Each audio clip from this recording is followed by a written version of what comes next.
And that is the song for today. Amazing.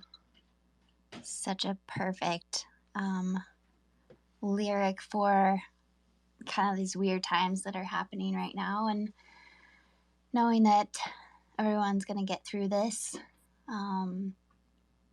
Definitely my prayers and thoughts go out to everyone experiencing any horrific events because of this whole thing happening in Ukraine.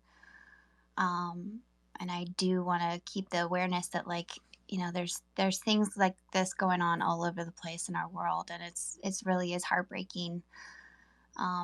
So it just is kind of a reminder for me to be really appreciative of my privilege, and you know, just having more gratitude for everything that I have in my life, and even the simplest things that I take for granted sometimes.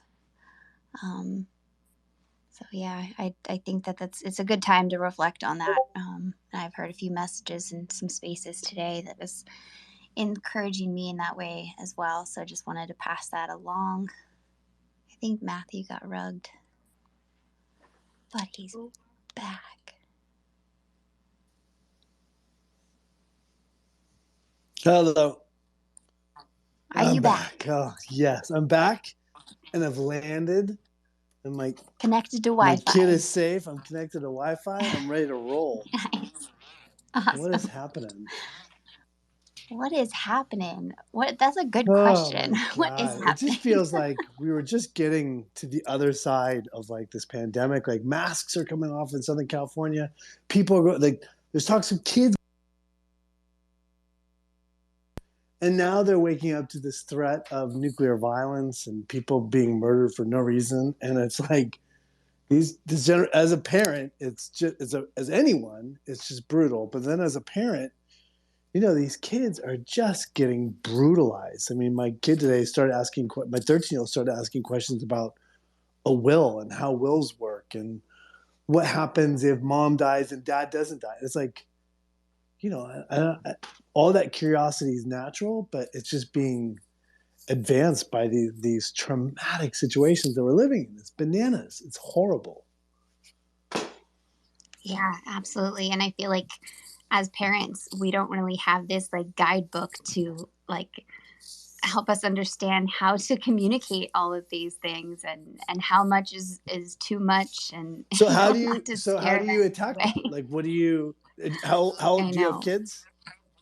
Yeah, so I have 4 kids. I have a baby that's almost a year old, and then I have a 7-year-old, 10-year-old, and 13-year-old, and then my partner has a 11-year-old and a 15-year-old. So we have all the ages. Oh my goodness gracious! That is a full-on engagement.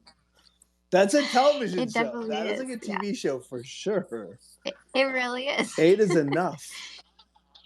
Yeah, so we definitely had to look into like the minivan that had all the seats.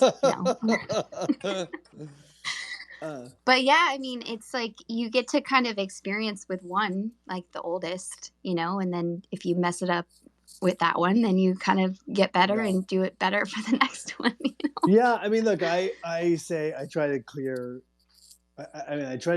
express to my kids all the time is that I don't have the answers. I'm constantly wrong. I always make mistakes. I own my mistakes quickly, right? I apologize constantly. But this idea of like, you're scared, I'm scared too. Like there's this idea that you're not. I keep trying to make us human, right? And the more your kids see you as human instead of superhuman, I think it's easier for them to, I don't know, for you to earn respect, I think, in a lot of ways.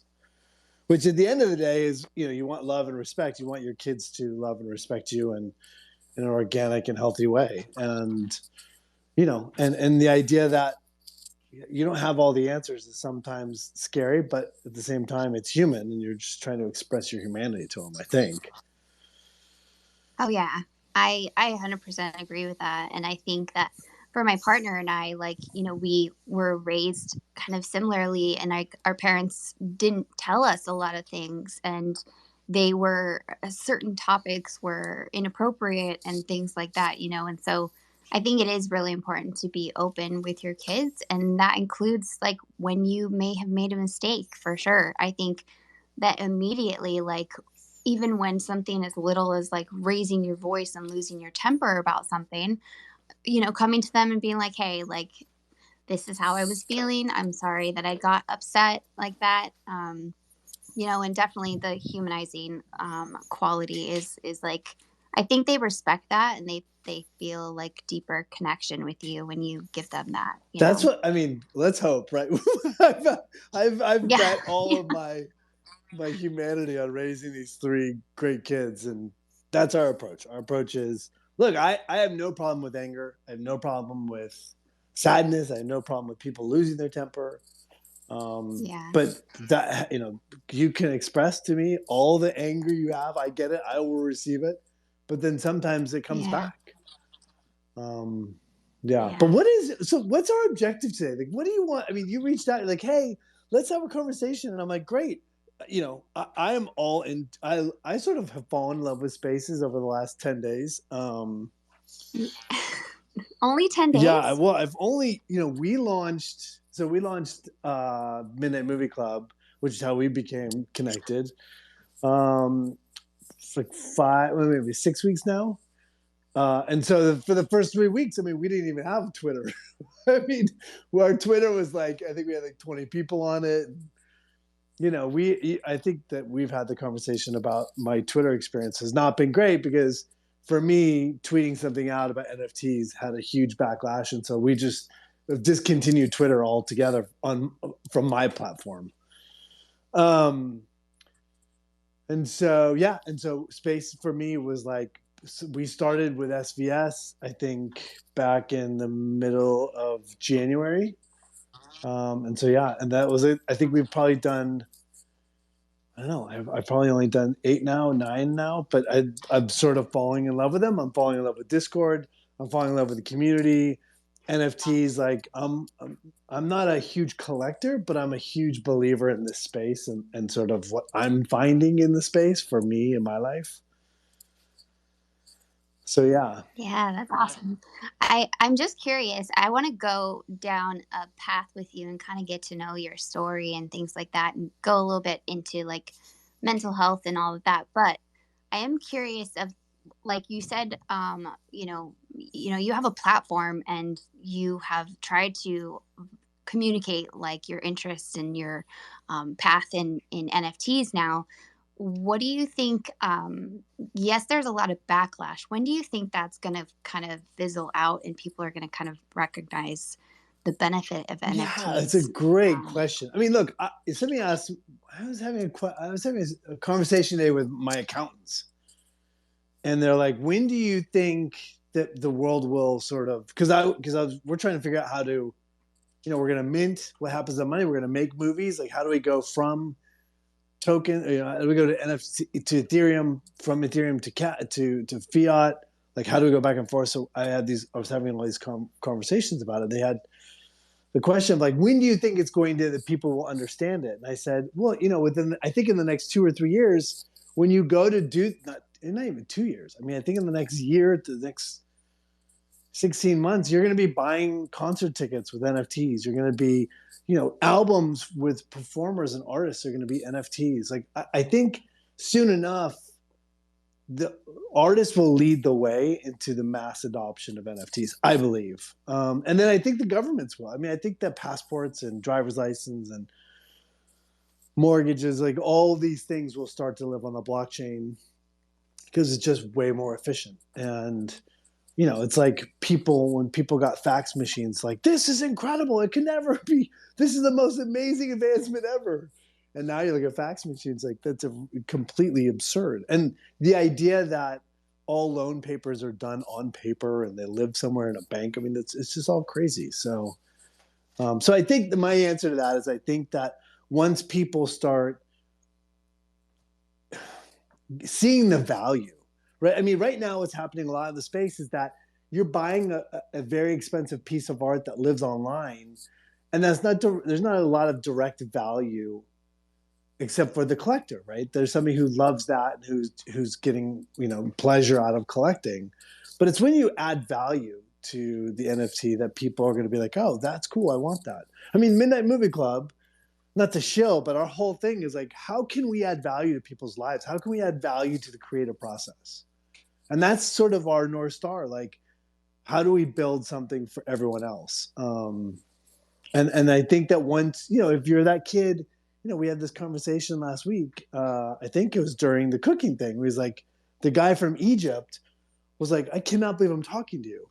Well, if you can get a filmmaker from Egypt talking to a filmmaker from Iowa, talking to a producer in LA, and the three of you can make magic together, go off and make art, I think that people will see that NFT as real value, like elevating your life. For $400, what we're minting at, it's a lifetime membership of like creative community. And I think that's when things change. Yeah, I agree with all of that. And I really think there's going to be a big shift this year. I think this time of like being careful of talking about NFTs, it's going to be a thing of the past a lot sooner than we expect. And I think it's hard because a lot of people that I've talked to, influencers and things on anywhere from YouTube to TikTok and Instagram, like they're having to be really careful about what they say because like one person told me like they tried to slowly integrate some things on their TikTok and they just got no interactions whatsoever. Like they pretty much got ghosted for a little while. So they were like, that's not the best route to go down. But I really think that that's going to be changing fast. And I think you're right on it with the more that people are recognizing the value behind it and all of the things that you can offer. I mean, it's really, the opportunities are endless with just integrating the things that we do now in everyday real life and integrating that with NFTs and the blockchain. It's a no-brainer for me and people who have been in this space for a while, but it just takes some time for those who are not as familiar to kind of grasp what's going on. And I think all advancements like that, right? I think that, people like Twitter, no way. Who's ever going to write in 160 characters? I mean, so I think that it's all coming. I think something like Coinbase coming along that makes onboarding really easy, that, we start cleaning up some of the rug pulls and some of the hacking that's happening. Like all that stuff has to be run out. It's decentralized, and I know that's exciting, but when people are getting hurt, that's gotta fix. And as soon as those two things happen, the onboarding and sort of eliminating some of this bad stuff, I think things are going to get better. But I'm excited. Look, I think that everyone in this chat right now or in the space right now is early. We're so early. I mean, it's really, I think that we're going to look back in the next 10 years and we're either going to be total fools and be like, we're the ones that believe that crazy cult, or we're going to be like, we were there early. We were there when, when people would sit in space for hours at a time talking about the possibility of this technology. It's just really exciting, I think. Yeah, I have no doubt about it. I think it's going to move from being in spaces to moving into platforms like, some.place and spatial and places like that, where we get to have our own avatar and sit and do all these amazing things and kind of interact on in that way. And is that scary? So you have 5 kids. Is that scary? Like the idea of like, well, they're already doing it. I mean, we got an Oculus, and there's like a general chat where you can just kind of like wander around, and I'm already like recognizing like there's some weird things going on and kids do some inappropriate things, so I don't know like how cool I am with that, just letting them just, wander around into this nonsense. It's not like super harmful, but it really is like things that I don't really want them to be faced with at the moment at their age, you know? So yeah, I mean, it's just going to take some time and two, like, I definitely think it should be a very short period of time that they're doing these things, or I think we're going to end up having all different sorts of diseases and more mental health issues and things like that, you know, because of the Oculus sort of like doing stuff to their eyes and their brain and who knows what, you know. Yeah, it's Definitely should be definitely. some regulation. I mean, look, there's no doubt that, you know, I see it. I see it with I have a 19-year-old, I have a 17-year-old, and a 13-year-old, and so I've seen all iterations of social media, the effects it's had, the effects on my kids. You know, I think that for good or for worse, I mean, I do think. By the way, we should do a spaces on parenting. Like that should, Right? yeah, That would for be sure. Like I that'd be think that the great. world, like those of us that have kids, are like, oh my god, please let's talk about that, because that's something that that's something nobody talks about. The only thing that people talk about is like how great their kids are doing, and nobody's like my kid is so fucked right now. My kid is really broken, and I need help. How do we figure this out? Yeah. All right, so that's our next journey. Our next journey will do a space on. Hey, I'm doing a space actually tomorrow with Jade from Sacred Skulls. It's a mom space, but you are very welcome to join. If I will sit in the audience. Nobody needs to hear Matthew Lillard talk about in the mom space, but the idea of doing like a partner space or like a parenting space would be really cool. Because I do think, like, my whole thing is, and I think just sort of getting into approach of life, like, I think that so many people in life present themselves as like, I'm not struggling. Things are great. And then this is the social media effect my kids have seen, like all of the effects of look how great my life is, and not owning the ebb and flow of energy where you're at in the world, your insecurity, not owning your insecurity, not owning your struggles, not owning your, you know, the difficulties of life, doesn't serve anyone. In fact, it makes the world a lot worse place. And so I, you know, in some point in my life, I was like, I'm not pretending like my life's perfect anymore. And so it's been really liberating and really great for me as a parent, really great for me as a man, really great for me as, you know, a partner to my wife. This idea of like, I'm not perfect, I'm not broke, you know, I have things I struggle with. So talking about that, I think is powerful. Yeah. And so my point of that was that parents continually talk about how successful their kids are, how great their family's doing, and nobody ever talks about the difficulties that their kids or their family is struggling with. Yeah, I agree with that. And that's actually something I say on here a lot. And I love that about Twitter Spaces because we can come together on here and you can hear our voice and our energy behind what's going on. You know, it's a little bit harder to kind of fake it on audio, I think I like to say, you know. Like if somebody's having a bad day, like you're gonna hear it in their voice, and it feels like my spaces anyways, the ones that I go into or the ones that I hold, they feel like very safe spaces that we can communicate and share all the things that we have going on, and we're able to like you said, really communicate those problems so that we can like be human together and not be fake, because like you said, fakeness, like not sharing things, that doesn't help anybody, and it doesn't help ourselves either, most of all, you know. I think that's really hard. I mean, yes, but I think that's really hard. I think that's, I don't know. Is it foolish to think that we're safe here? Because I don't know. I mean, I don't know. Well, I mean, Yeah. Go ahead.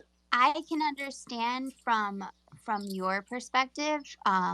You know, like you have a platform, and you have kind of more to lose in a way. You know what I mean? So I mean, I can understand that it may not feel as comfortable for you, but like people who are on here that may have a way to not be known in a way. Like, look, there's like people in here, you just never know who's in here, right? We just have little PFPs Yeah. and names that, you know, anybody can start a Twitter. I mean, you could go out and be like Anonymous. Bob You and could be anonymous. have a picture of a monkey, Yeah. you know what I Yeah. mean? So yeah, I mean, in that sense, I think it is safe. And I like to hold spaces that are just very like, we share our emotions and we don't judge each other. Like, I like to shut down if there's any sort of like negativity that's like attacking or harmful to people, because I don't think that's healthy or necessary. So I think in that sense, I like to kind of make it a safe space. But I want to dive into you and I like it. get to know I like it. some of the things from your past. I mean, we could go way back to like little 8-year-old Matthew. Like, what was he all about? What was he struggling with? Hilarious. Little 8-year-old Matthew was moving or getting ready to move from Detroit, Michigan, just outside of Detroit, Michigan, to Orange County, California, which, at that time, I'll never forget. I was like, my mom and dad told me I was leaving, and I said, well, if we leave, we had to leave the dogs behind. That was crazy because we were renting a house in California. So you're not only leaving, but you're leaving the dogs behind. And I literally vowed that someday I would show them and I would move back to Michigan. Cut to, I'm 52 years old and I have no intentions of moving back to Michigan. That's heartbreaking. It was brutal. I mean, I picked a hard year.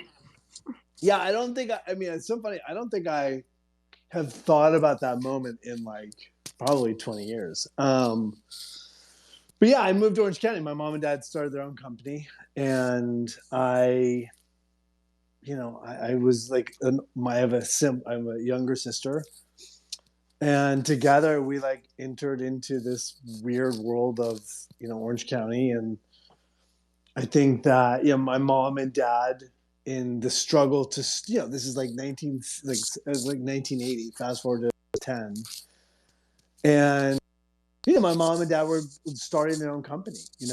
My dad was a CEO, my mom was a COO, and they were starting their own company. And I have clear memories of like getting my roller skates and then taking my roller skates to the parking lot where they had rented a building to house their company, and roller skating in the parking lot for like 7 hours at a time as they worked all the time. So,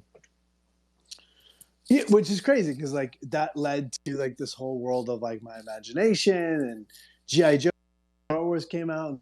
This was like a huge impact on me. I mean, every time like we knew that we were going to have like a long trip or something was going wrong, mom would buy me a Star Wars action figure. And so I would play with Star Wars action figures way too long into my life. Like I refuse to admit, this isn't that safe of a place for me to admit how often I play with Star Wars action figures. But, and that was sort of the beginning of my creative journey. Like I was like telling stories on my bed with action figures. And that's like, I think the core of who I am and how I got to where I'm at, which is, acting all these years later. That totally makes sense. And I feel like you kind of are a big kid, right? If you've just been a big kid for most of your life. And I think that's a really healthy thing for people to embrace. I think I'd rather be a big kid at heart than to be like too serious all the time, Well, it's funny. I do think that I have, like, my whole thing is like, I for sure have a lot of energy. I'm also a joy. I think I'm joyful. So I think both of those things are true. And the older I get, the more I sort of appreciate the wisdom of my life and like sort of what I've been through and my journey. And so I think I'm an interesting blend of yin and yang right now in terms of I'm full of joy and I also have some weight. So I hope, that's what I hope. How old do you think you were when you started feeling that wisdom? Is it just into the 50s? Or do you think you started in the 40s? Before then. I had this moment where, fast forward, I've told the story a couple times, so easily tell it. But and by the way, I don't want to make this all about me. That is for sure. Like, I feel like the last thing I want to do is come up and talk about my life for like an hour. But so you should answer a question about where were you when you were? Well, where was I when I was 8? My parents were divorced, and Ooh, something that I can actually really relate to what you said was like, kind of being on your own and like having to keep yourself busy while your parents were working.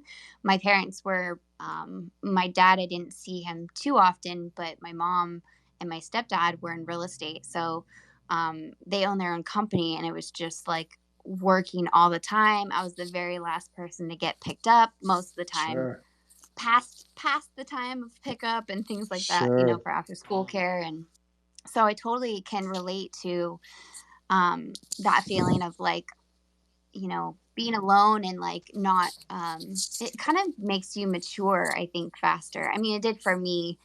I feel like there's like this sense of having to grow up a little bit quicker because you're on your own and having to figure out some things. And I don't know, I think that affected me later on in life. I had to recognize that like not having family around as much, it kind of takes a hit on your self-love and your I guess your feeling of importance. Did you feel like that? sure.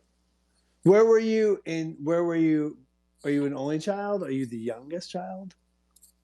Well, I was my brother was born when I was 6, so he's my half brother. And yeah, so I mean, when I was a teenager, he was in elementary school, and I like once I was old enough to kind of babysit, they weren't there even more, so I was kind of mom, Sure. and stuff like that. So that was like another element of me having to Grow kind of up. grow up faster. Was your sister younger or older? Younger, 3 years younger. But there's a theory in acting that if there's the cycle of the cells in the body 7 years, and so you're not supposed to deal with very traumatic in your life. It should not be incorporated into your work if it was less than 7 years. So if something happened, traumatically in the last 5 years, I'm not allowed. I shouldn't use that in my work. Which also there's also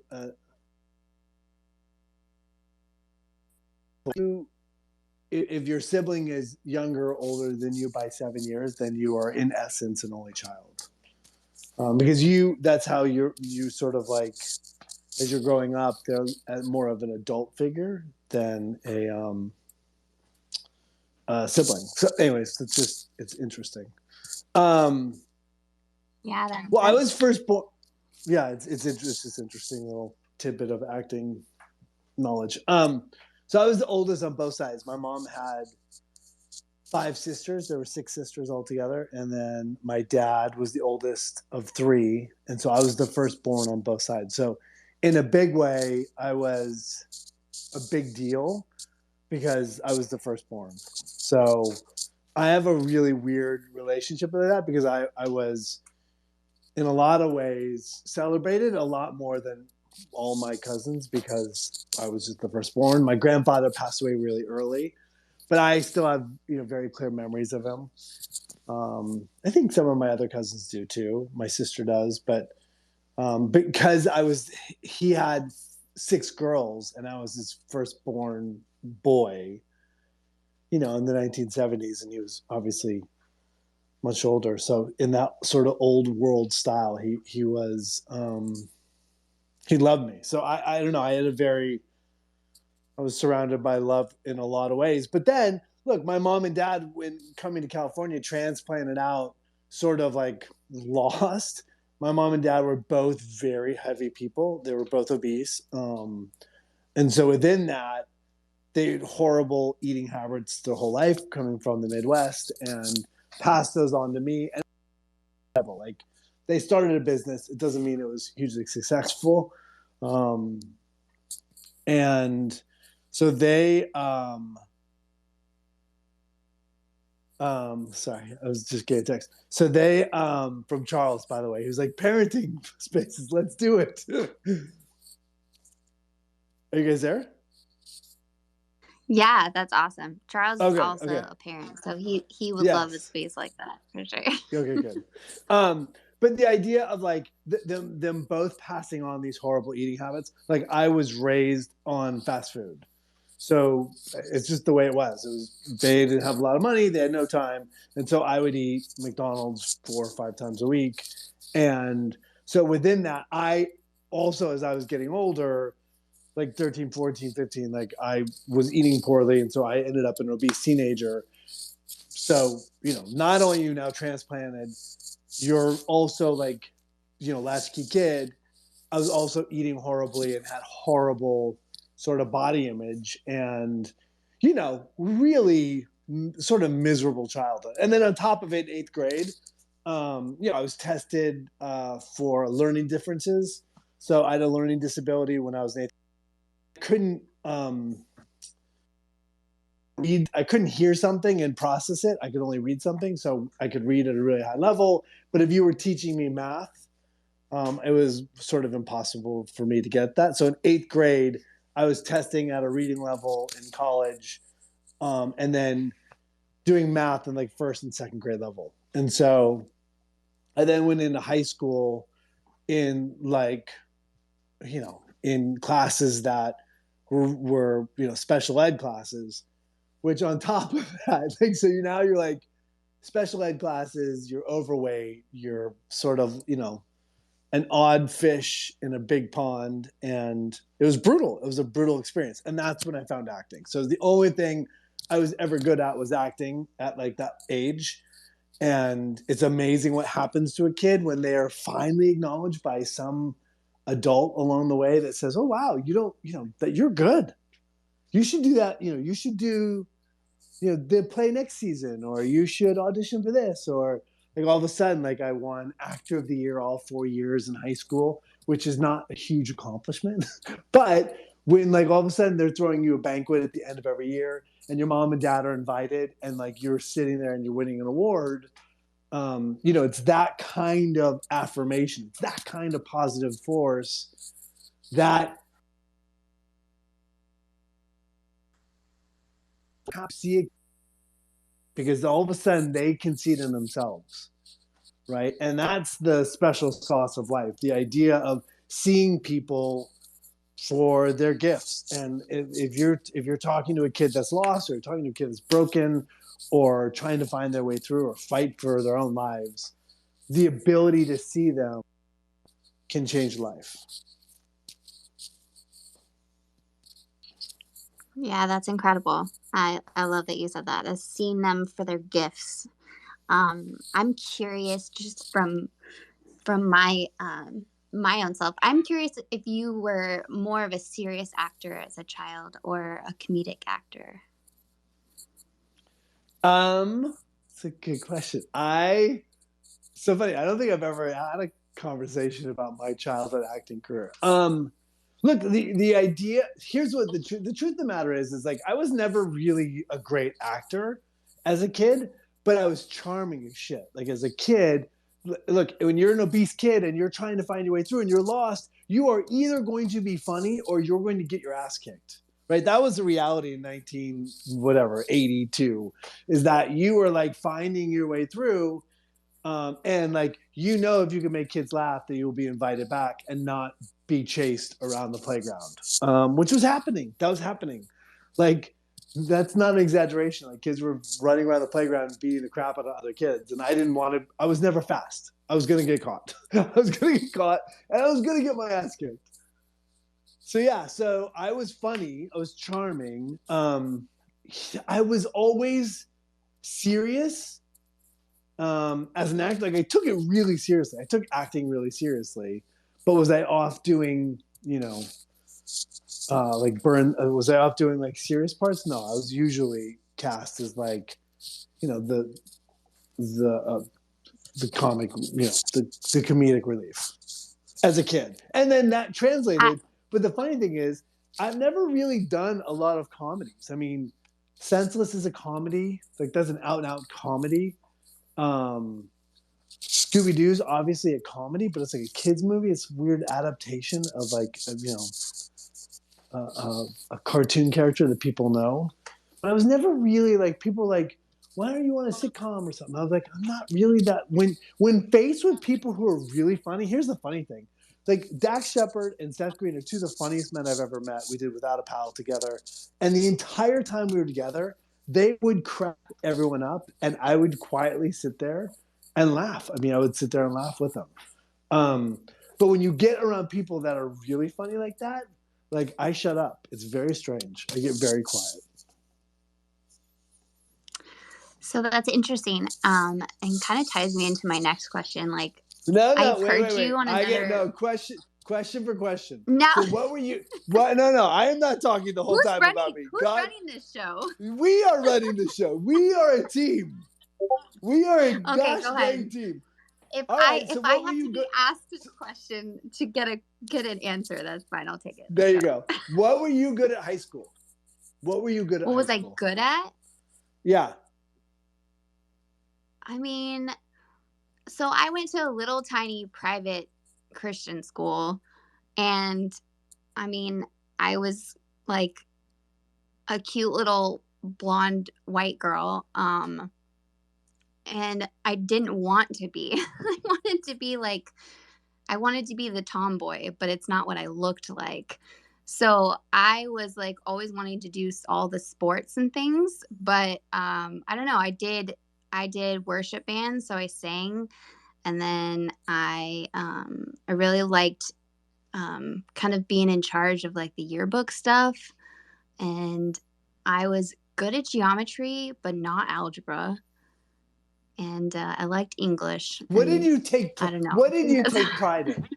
Like, what did you take pride in high school? Like, where was your point of pride?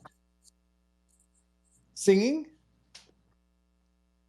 Yeah, I think singing and creativity. Like, I thought I was going to fashion design school. I was like, I don't need to take these real high school classes. There's still time. Yeah, well, I'm actually drawing now. I do art now in NFTs, so that finally came out. I love it. I love it. But yeah, I didn't end up going to design school, but yeah, it definitely showed up now. Like, I'm working on an iPad, and all these creative juices are coming out of me, which has been a lot of fun. But yeah, that's good. And what was the worst part of high school for you? Go ahead. Sorry, I didn't interrupt. No, I was going to say I was very social too. So that was like my other side. Like, that's how I can do spaces, because I feel like I could relate to just everybody and anybody. So I was always like friends with everyone in my school. And what was the worst part? I mean, you know what? The worst part was winning homecoming queen and all of the girls hating me. That's amazing. We were different. Yeah. You and I had very different experiences. That is amazing. That is what like teenage romance movies are made of. Like the outsider who finds the cheerleader, they fall in love, and their love was forbidden by the prom court. Yeah. That's funny. Yeah. I was similar to like Hillary Duff, I think, in high school. Like, I was like, amazing. I loved Hillary Duff. But yeah. Amazing. But yeah, high school's weird. And then, you know, and I had like 13 people in my class, my senior class. So like, it was not a big school at all. But yeah, once I got out of the private school, like, everything's in this box. I really like opened up to like the world and wanted to experience all sorts of things. And that's when I really came to like figure out who I was. But yeah, nice. Now I forgot what I was going to ask you. Oh, I do. I remember. Who cares? You were talking on a podcast about wanting to be the best at everything, and that you struggled with that, like, being the best at everything you do sort of mentality. Tell me about that. I said that on a podcast? I tried to be the best? You said you always wanted to be like the best at acting was one of the main things for you. For sure. There's no doubt that I how do you say this? So look, I always you want to be somebody. I don't know if I want to be the best. I don't think there is a best, right? Your creative journey, you're an artist. Like I don't think I ever believed there was a best. But in a career in my life, like I want to be the lead of the movie. I don't want to be the guy that comes off the bench in the NBA finals and gets to throw a foul before sitting on the bench again. You want to be the guy who's responsible to be the champion, right? I mean, you want to be Michael Jordan. And so there's no doubt in my life for a very long time that I struggled with jealousy and was like, dude, I just want a chance to be, I want to go head to head with the best and I want to win. And that in my career, look, I'm 52. Nobody's going to discover me. That definitely was that was hard. So it was hard to not be considered the best. And I don't think I am the best, right? I certainly don't think I am the best. I'm not, but you're competing for that. You're trying to be that, right? You don't ever walk into an audition and go, man, I'm going to suck today. I know I'm going to be second best. Like the whole thing of going to audition, anything in the creative process where you're trying, the only way you feed your kids is if you get that job is, I literally, and I say this to actors all the time, I teach acting. I actually like teaching acting better than I like acting at this point in my life. But look, I love I will talk to any artist ever. I love actors. I love acting. I love it. But if I'm teaching a class and the kid across from me is going in for the same part as me, I tell him, I'm like, dude, just know that when I'm sitting in the chair, we can hang out, we can talk, we can bullshit, we can be like best. Walk in the room, I'm going to fucking annihilate you. I'm going to win. I'm going to win. I'm going to outwork you. And when I walk in the room, I'm just going to be better because I've worked harder, because I've made better choices. We're fighting. And when I walk back out of the room, I will love you. I will love you. I will love you to no end. I mean, it has nothing to do with how I feel about you. It has everything to do with like a drive to want to get the part, to get the job, to feed my kids, to win, to be the best. And so like, if you have a week on an audition, I will work on that audition more than anyone. I will upside down and backwards. I'll know it. I'll walk in and I will do my best to get the job. Here's the thing. I don't get the job 99% of the time. It's just the law of averages. You just don't get them. So how would you deal with that? Oh, you broke up. Oh, am I gone? Oh, so I was just saying, how did you deal with that? Like the not making it on the things and having that much of an average of things that didn't work out.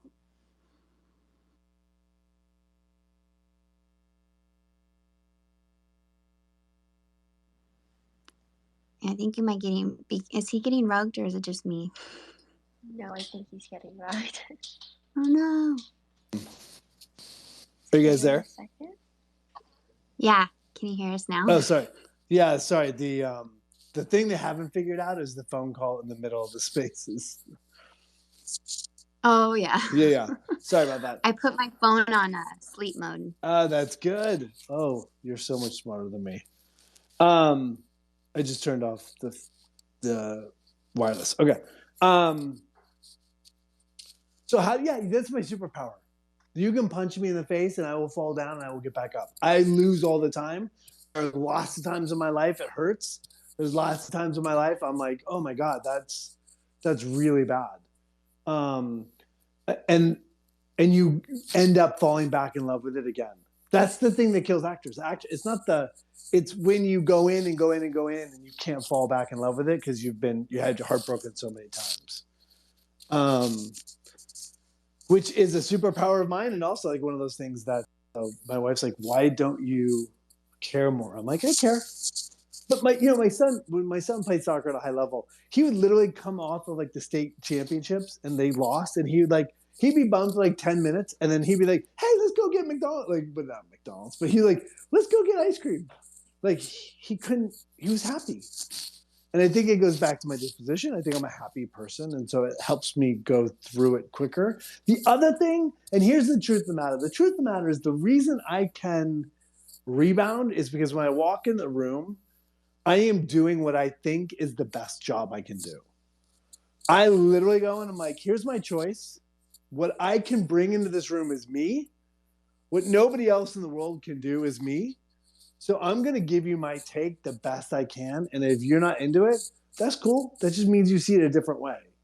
But it allows me to leave that with my head up because I did my version of their work. Meaning, if I go in and pretend to be something that I don't believe in, like this idea, like sometimes you get brought in for this cool guy kind of vibe or whatever. Say you get brought in for a guy that's super cool, right? And I'm not that guy who, like, my version of super cool is different than someone else's version of super cool. And even though I will read the part and be like, oh, I know what they want. My artistic intelligence tells me what they want. And everyone's going to go in and give that thing, right? It's like I always say, it's like this Tom Cruise type. It's like they say they want a Tom Cruise type, then everyone in Hollywood will go in and do their version of a Tom Cruise type. And so what happens is like they'll all go, oh, I get it. My artistic intelligence is Tom Cruise type, kind of cool, smart, handsome. So everyone will go in and sort of do their version of that. And I'm like, well, I can't be a Tom Cruise type. I'm not Tom Cruise. So I will read the same material, throw out their type, and sort of bring my version. And sometimes it works. Like sometimes if everyone in the town is going in and doing the exact same thing, if everyone in town is pretending to be something they're not, if everyone in town is going in an inauthentic sort of approach, well, then I'm like, well, everyone else is doing that and I'm doing this. Which one do you want? And so sometimes that breaks in my direction and sometimes it doesn't. But it allows me to walk out going, well, I did me. And there's a sense of pride in that. You know what I mean? Yeah. Well, and I think that this can be applied to everything in life. And it's something I also talk about like on my spaces is like, if you want to put a lot of time and energy in being not you, then you're going to attract a lot of things that are going to create time and energy that are not feeling great to you. The more that you can be yourself, the more that you can be authentic and really like dig deep and figuring out who you are, the more you're going to attract people who are right for you. Friendships, relationships, job opportunities and things like that. There's people who spend a lot of time like being somebody that they're not, and then they get themselves down a path that they are just like, I don't like this. I don't really want to be here, and so no, I love that so much, and I think that's a really like smart way to live. Just it's kind of trending, I feel like, within the past couple years of just being like the whole like being authentic and being you. And I love that people are really like waking up to that's the best that we can do. And, there's so many Twitter spaces out there. And I've heard this from a friend, NFT T, her name is, and she said, I hold these spaces and I'm just going to be up here and be me. And if I'm not meant for you, then that's fine. I'm not going to hate on you. I'm not going to be rude to you. I'm going to treat you like every other human with kindness. But maybe that means we won't work together. Maybe that means, we won't connect in that way. But there's people out there that are for you. And those people are going to find you by you just doing you. So how did you figure that out? I agree with you. How did you figure that out? How did I figure that out? Yeah. Well, I came from a perfectionist mom. So I had to learn very young that the more I judged myself and put these expectations on myself, the more miserable I was.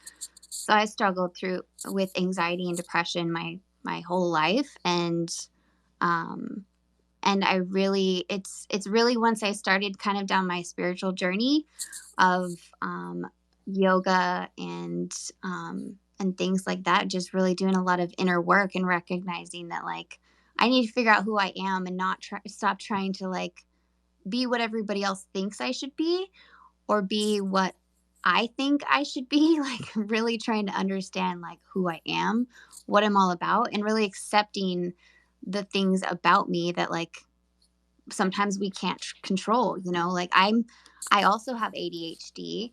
I have, you know, always looked at my anxiety as like a bad thing, but I had to recognize that it's something that can be a superpower. So is my ADHD, you know, and being able to accept those things about ourselves and recognizing how it makes us different and unique. Like my anxiety, I feel like it makes me more of a sensitive person so that I can relate on a deeper level with people. So I think that's special. And I think the more that we put time and energy into figuring out who we are, the more that we can show up in the world as that, you know, and have confidence in that. I love all of that. I love all of that. I love your ability to sort of be open, and I love all that. Is there a moment in your life where you look back and you're like, it crystallized for you? Because I think it's interesting is that everything you're saying I agree with and I feel, and it's beautifully articulate. But is there a moment in your life that you were like, that you look back now and that's when it became clear? Like that's when you're like, because I think it's interesting because if I'm listening and I'm like struggling out there and I'm struggling with this idea of perfection, right? Specifically, you said I had this mom and I was struggling with my own idea of perfection. When was like what event in your life happened where you're like, oh God, I want that done. I don't want to do that. I mean, I think it's been multiple like epiphanies throughout my life, you know? Well, my mom had cancer like 8 years ago, and she decided to treat it holistically. She didn't want to have surgery. So she went from being a very surface person to doing all this deep diving on the holistic side to where she actually like completely changed her life around and turned into a very deep spiritual person.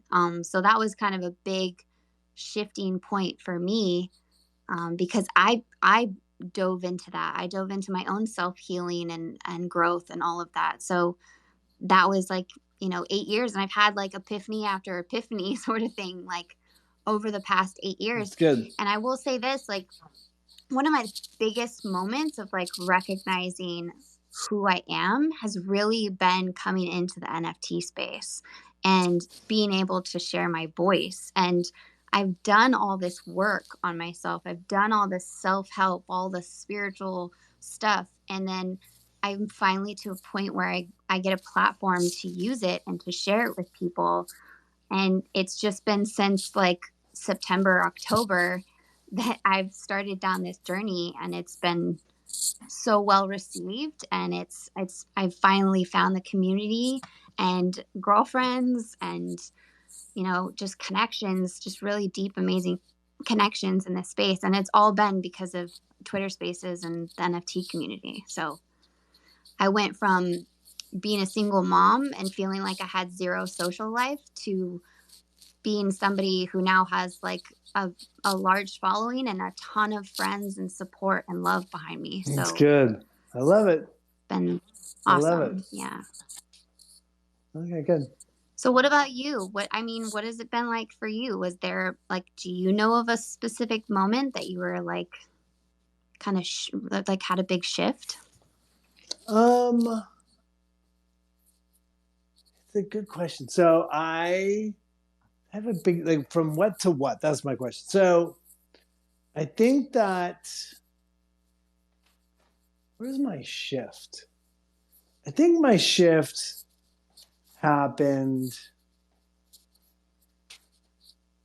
So I had this thing, and I've talked about this before. So I don't know why I keep saying that, but I had this moment where after Scooby-Doo 2, I stopped working, right? I stopped working, and I sort of like, I got to the point where I was with a big agency and a big lawyer and a big manager, and I would call, I stopped working, and then, but I needed money because we were living well beyond our means. Like, we sort of had a fat house and great cars, and my wife didn't work, and we had 2 kids, and I called my agent. I needed a job, and I called an agent. My agent said, "Yeah, I got a job for you." And I went out on this job, but it was for way less than sort of what I had been making before. And then, 6 months later, I'm like, "Hey, dude, I need a job. Like, what's going on?"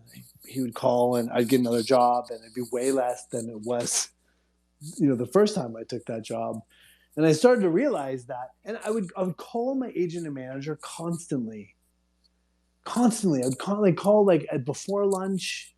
I'd call after lunch. I would call 4 times a week, 5 times a week. I called them both.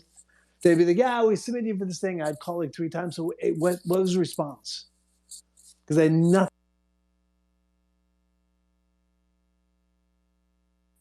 Oh my gosh. Are you there? Yeah, you left us I know. for a I put second. the sleep on. Why? Oh, do not disturb's what I need to put on. Oh my gosh. I keep getting phone calls. I'm not very smart. I'm very old. These things are very intimidating. But yeah, so I had nothing in my life. I was playing soccer. I had my kids. I had my wife. I had like my family. But so much of my life had been defined by that point by my work, and I stopped working. And it's Why did you stop working? Was it like just because I Scooby-Doo. I mean, 2 reasons. One, I was a boy through Scream and Hackers, and I was growing into a man. I mean, I just played a meddling teenager in Scooby-Doo, but I was 35, and sort of just I hit a wall. I mean, I hit a wall. Hollywood's like, you just did a big stupid movie called Scooby-Doo 2. Nobody liked it. I was like, "Oh, dude, I'm about to take off and be a big star," and it just never. That movie didn't do anything, and in not doing anything, for whatever reason, I just became sort of not interesting to people. And then I'd also gone to a big agency, and in that big agency, I think I just got lost. And if you're gonna pitch me and like the 10 biggest actors in the world, they're probably gonna pick one of the 10 biggest actors in the world, and my opportunities sort of started to dry up, and so. The important part was that I just had nothing else in my life. That was being defined by my work. I was being defined by the parts I had. And I had this moment where somebody offered me, and we were struggling with money. Like, we had money and savings, but like we were starting to live on our savings, and we had a big fancy house. We were just like living, and I was so stressed because I could just feel it all going away. And I didn't know what to do. And my father-in-law said to me at some point, God bless him, I love him to death, and he's a dear, dear man and a huge inspiration in my life. But he said, "Hey, look, if you're not working, and and he said to me in a really sweet way, you could go get a job as a you sell pharmaceuticals.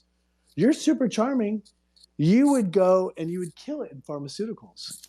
And around the same time he said that, I got an offer to do Dancing with the Stars. The Dancing with the Stars is like, if you go far in Dancing with the Stars, you can make a lot of money. And at some point, there's my father-in-law saying this, and Dancing with the Stars was offered, and my manager said, or my agent said, maybe you should take it.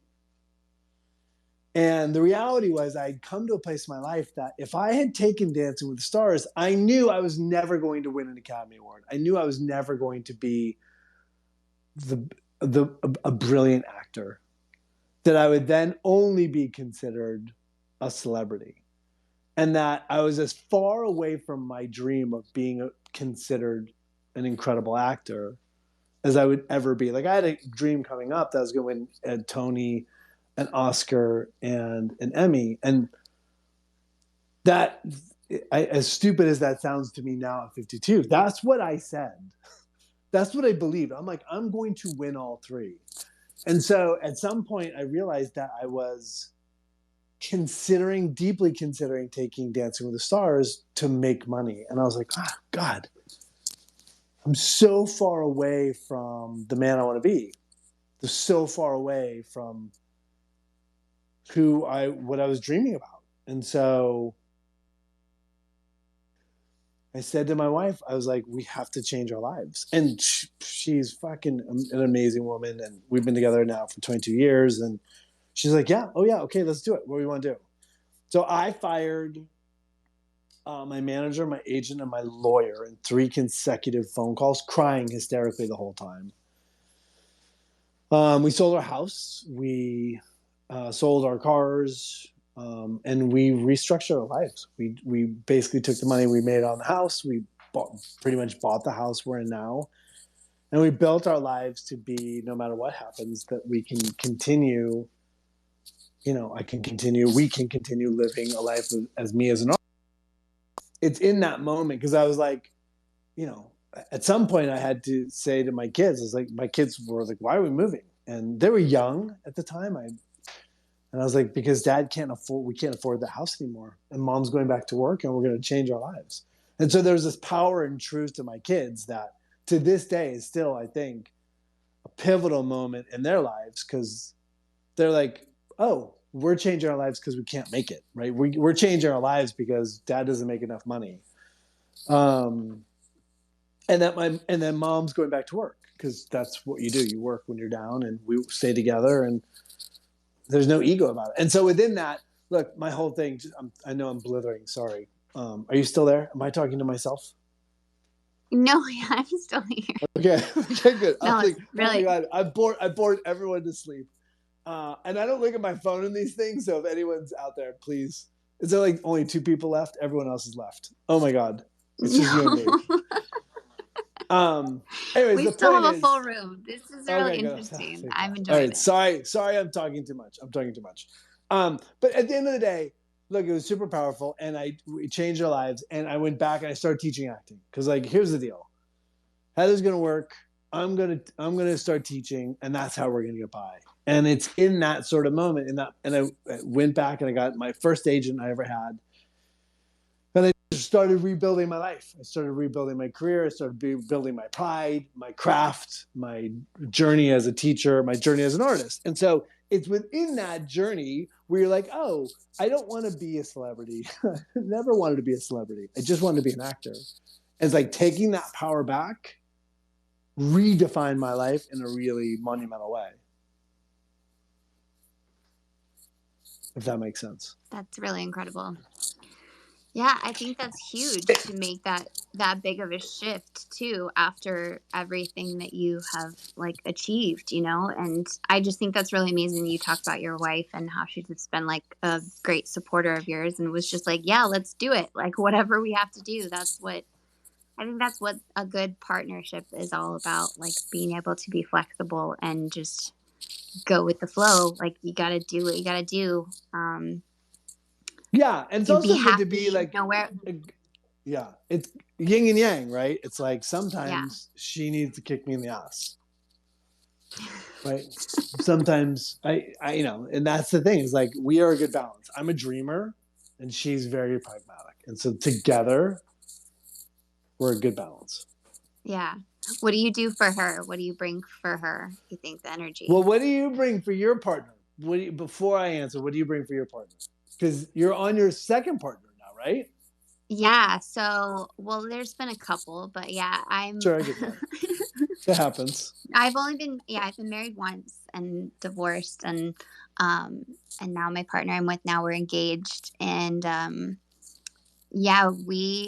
I think for me, I bring a lot of stability with just grounding. And I also I'm kind of the grounder. I'm grounding, but I'm also, I think I try to get him to loosen up and have fun and be playful and stuff too. I think for a lot of times guys have been told to, be a man and, don't be don't show any weaknesses and don't be playful and fun and all those things. So he, I think he's had a lot of like that restrictions on him. And so I like to think that I like try to pull those things, the fun side, the creative side out of him. There's something happened the other day where I was like, next time this happens, I'm going to make you jump up and down and dance around the house with me. So kind of things like that. I like to pull out of him. I like that. But I'm also the dreamer and kind of like the crazy idea person in the relationship too. So he definitely helps to ground me in that way. Like coming back to reality and really thinking things out and realistic plans and stuff like that. So it's good. It's good to have foundation. What about you? Yeah, it's good to have foundation. It's good to have both. I mean, I think that the thing I add is that I'm super joyful. She's joyful, but like we, in everything that we face as partners, as families, as the world, like you at least have somebody there that can make you smile. I mean, the two of us can laugh, and I think we're both relatively funny. So I think it's a good balance. And I'm easy. I think that we're easy. The two of us are easy. Like I'm not perfect by any stretch of the imagination. I have all kinds of issues, but I don't like to fight. I don't seek conflict. It's just not in my nature to brawl. Yeah. I like getting mad. I like getting passionate. I like fighting about shit, but I'm not somebody that's petty. I don't manipulate guilt. Yeah. I see that you have passion. Like you might have been struggling a little bit at the chef night, and there was some passion there when it wasn't working out for you. I did not like that. I did not like failing. So much failing.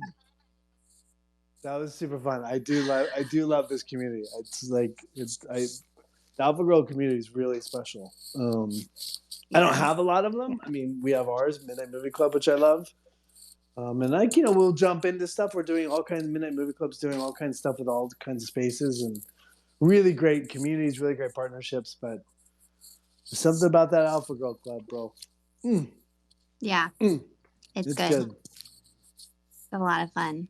Well, I think tomorrow we're going to be watching the artist John do some he's going to be on video doing some watercoloring, and he's just like he's incredible. He's a beast.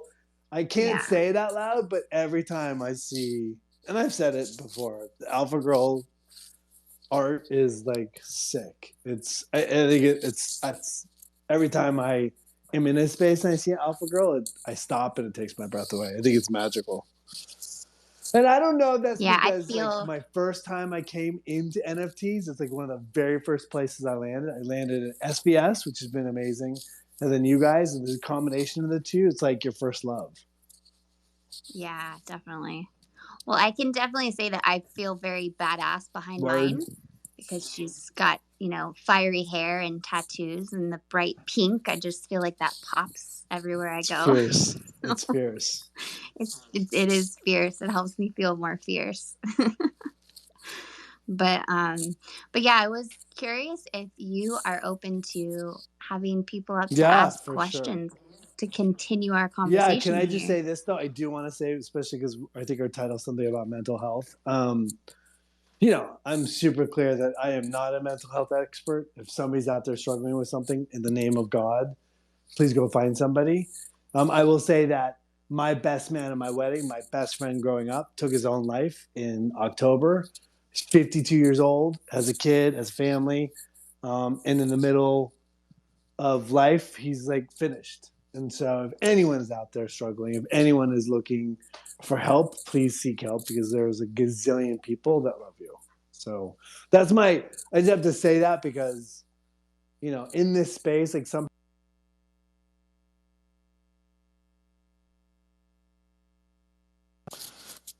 Are you there? Yeah. I keep my thing. I've now gone like, do not disturb. My wireless is off. And literally the guy, and it's the same number that keeps calling me back. So, oh no. Anyways, but listen, Do you need to check on No, I that? don't. Is this an Oh, emergency, or do you not it know didn't even them? really cross my mind if it was an emergency. I hope not. Let's hope not. Okay. If you need to take a break, you can take a break and come back Oh to no, us. I'm blocking this caller. Okay. Block. I'll unblock afterwards. Do you No, but my whole thing is Oh, that there in you this go. space, in our Discord, in our lives, like I cannot be, I hold up mental health. I am an advocate for good mental health and for seeking help, but I am not a person that can answer somebody's own mental health journey. So I don't know. I have to feel like I have to say that to protect myself and you and Yeah. No, I definitely appreciate you saying that. Just kind of as a disclaimer too, but I do think that us being here, sharing our stories, can really be a saving grace to a lot of people. I mean, I've had people tell me before in messages before, like that they were just having a really rough time and they have felt very alone for a long time. And just being in these spaces and hearing other people's stories and relating to things that they felt like they were the only ones that have gone through those things, and it really helps people in a lot of ways. So I love that we do totally that. 100% agree. And that's why I'm happy to talk about my own struggles, my own life, my own journey. So I love doing it, but yeah. Yeah. All right, cool. I appreciate your authenticity Thanks. too. I think it's kind of hard to find. It's like a breath of fresh air. So I definitely appreciate that. I appreciate you. So thank you for having me up. Yeah, thanks for being here. And we have John up here. He's the artist John. right here, Jai Illustrated. What's up? Matthew. Just like one thing is like artist to artist, like knowing the struggles of going through things is like hearing your thing with like going past like Scooby-Doo 2 and everything. But like I can relate to that of being like the struggling artist, like after going through college and then trying to make an art career. And every once in a while you get that notion of, well, is this it? Am I going to do something else? But for me, like, I don't think I could do anything else. So it's like that pushing through mentality for me. But how do you push through? That's my question. That's the thing I think is intrinsically interesting. How do you push through? Not that you push through, but what is the thing that you do to get you through? I think my anchor of like pushing through is just my family and my best friends and everything. Because like without them, it just, I think at some points I might like break in and just kind of go, okay, I guess I'll just try to find something else to do. But with my family and my best friends, they've always pushed me to be like, no, you're an artist. You need to stick with this and we'll support you in any way we can. So I've always had that. And I think you just kind of sometimes need to find that anchor in your life to like help you out in those times of need. Because I've had those times where I'm like, I see those bill payments coming up and I'm going, oh, that's nice. I have like $5 in my bank account right now. Mm-hmm. So that's real. There's no doubt about that. Yeah. Can I give you a challenge? Like, can I give you something? Mm-hmm. Will you find those friends and tell them what that means to you? Oh no, like Kaylee like knows it. Okay. And she met one of my best friends, and when I was there, I was like, I try to go, like, since with this whole entire NFT thing, I've always wanted to pay it forward to them because they've always been there for me. And I've tried to like go, okay, so what do you need? What can I help out with? And they're like, no, we don't want anything from you. We just want you to succeed. I'm like, please just tell me. The one thing that my friend always kids about is like, yeah, just give me like boba tea with extra boba. Come on. Well, I just think it's super important to tell people like that their words mean something. So it's good. Yeah, that's great, dude. Your art's amazing. Yeah, And do you see the change now that NFT's gone off? Are you seeing a change in your life? Like, how has it affected you? For me, like, it doesn't really seem too much of a change. Like, I've right off the bat, I just kind of wanted to get a little bit of debt free, and other than that, like, I'm not going out and like, I've got to buy this, this, and this. I'm like, I'll get some more paintbrushes. Right. I just want to create more. Right. Like, that's all I want to do in my life is just. And has that paint. security changed your ability to create? It gets me like a little bit more of that headspace of not worrying too much. Like, the drive is always going to be there for me. But like when I was in that hustle mode of like I need to like pay for things like bills and stuff, it's like I still have that mentality for me of I keep that in the back of my mind of this is why I've hustled this hard, and I don't want to stop trying to like slow down and be like, okay, well, I made it. I can just like sit back and relax. I've never kind of felt that way, really. Right. John, I just want to say I love like how frugal you are still with your art supplies. I just have to say that. You talking about your practice and like the things that you use, and you were just like specifically talking about your watercolors, and like you have this set of watercolors that you've used. It looks like you've used it for about a year and you're still like getting every last drop out of it. It's really awesome. I mean, like my mentality too in that part. I'll glue my brushes back together if they fall apart. Yeah, like my family, like we've always like tried to use what we got and keep on like be mindful of like what we use too. It's not go out and try to use the most expensive thing, and when you use that, that's where like the best creativity you get is from. It's like even if it's something that's really cheap, you can always like make something incredible out of it. Like there's freedom within form. There's freedom within form. Here's my form. Here's my limitation. Now within this, I can be powerful. Yeah, like the one thing that I've always like kind of grasped from my grandfather was, like he always wanted to be like a fisherman and everything, and when he is from North Dakota and they moved to Washington, and we moved to Washington, he always wanted to go out in the water and fish, and he never had like the money to do so. So what he did, he went out and got a good sized tree and made a boat, and he made it himself and went out and fished. So like he used his own resources to do what he wanted to do, and that's kind of how I do is like if I can afford this, I'll make the best out of it. Even if it's not the best quality, I will put the best effort into it.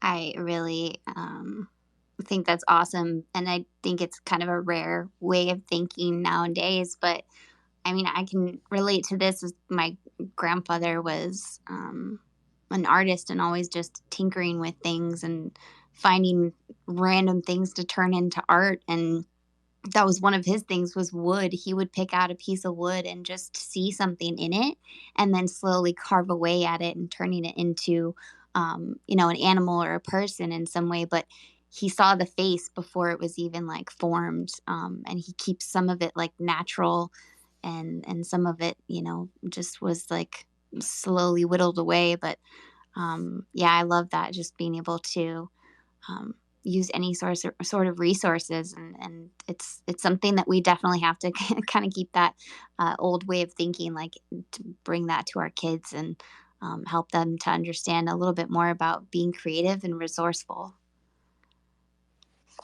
Yeah, exactly. I love it, dude. Thanks for jumping up. Yeah, thank you. You're a beast. You are. No, all the roles that you've done are amazing. Like that just tells me you haven't seen all the roles. from the punks to the Scooby-Doo to your series that came out like a little while ago with like Good Girls and everything. Like I watched them all, so I'm a huge movie buff, and I admire what you do. Thanks, man. I appreciate you. We're mutual admiration society. Exactly. It's awesome. Well, I have a super random question for Matthew, and then I want to get to Aquarius. When you were doing Scooby-Doo, was that extremely hard because you had to pretend that Scooby-Doo was there by your side? Yeah, I mean, a lot of times in a movie like that, you're running from a dinosaur or, spaceships crashing down or something. And that's the lead of the movie. The movie's called Scooby-Doo. So your best friend in the movie's there. And like the whole emotional core of that film is those two characters. So Yeah. the idea of carrying it with nothing there has its challenges for sure. But look, at the end of the day, looking back on it, like I'm super proud of the work because that's just going in. I don't know if I knew how hard it was going to be, but I'm proud of how it came out at the end. I mean, there's a long time where I was like, I hate that movie. I loved the part, but I always was like, that movie. But now I'm like, I appreciate it a lot more. Yeah, that's awesome. I looking at that movie and watching it, I'm just like, your part is really like the most impressive to me because you had to just really improv so much. And I was always curious, like if they would put somebody in there to kind of like make the noises next to you and respond to you in a way so that it was like, as if he were there. But yeah, it's one of the things so there's a guy named Neil Fanning who's Australian who was the voice of Scooby, and he was with me all the way through both movies. So I could not have done it without him. He was incredible. He knew the world of Scooby-Doo inside and out. He had a dog named Scooby, another dog named Scrappy. Like he loved Scooby-Doo, and he was part of both movies. So he was always in my ear. We always ran lines. He always had my back. He would give me notes. He'd remind me about things. He and I traveled the world. Like afterwards on a movie that size, you sort of go all over the world and you're promoting it. So he and I went to Greece and Europe, and we went to Japan and sort of toured all over the world selling the film. But he was great. I haven't talked to him in years. At some point I'll have to reconnect, but he was brilliant, and that movie is nothing without him.